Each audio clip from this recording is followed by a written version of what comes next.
महल के भीतर महाराज मंत्री जी साथ किसी गहन विषय पर चर्चा कर रहे थे कि तभी उनके कानों में राजकुमार जितेंद्र के चीखने की आवाज आई।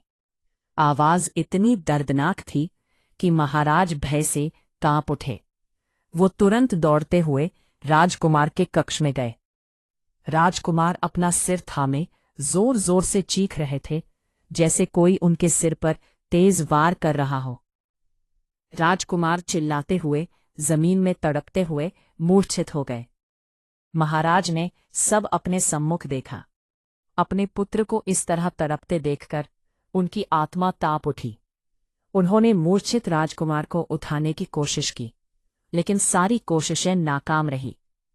थोड़ी ही देर बाद वहां वैद्य, हकीम और बाकी सभी भी पहुंच जाते हैं। गोरखनाथ जी वहां पहुंच जाते हैं। सभी राजकुमार को उस अवस्था से जगाने की कोशिश में जुटे होते हैं। तभी महाराज का ध्यान कक्ष की तरफ जाता है। वो पूरे कक्ष पर नजर डालते हैं। उनका हृदय भय से कांप उठता है।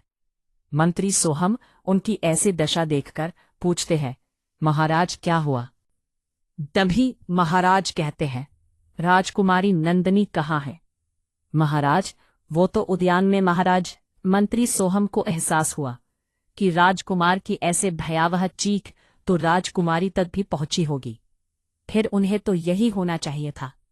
महाराज और मंत्री सोहम तुरंत उद्यान की ओर दौड़े। जैसे ही वे वहां पहुंचे, सामने का भयावह दृश्य देखकर दोनों की सांसें मानो थम सी गई।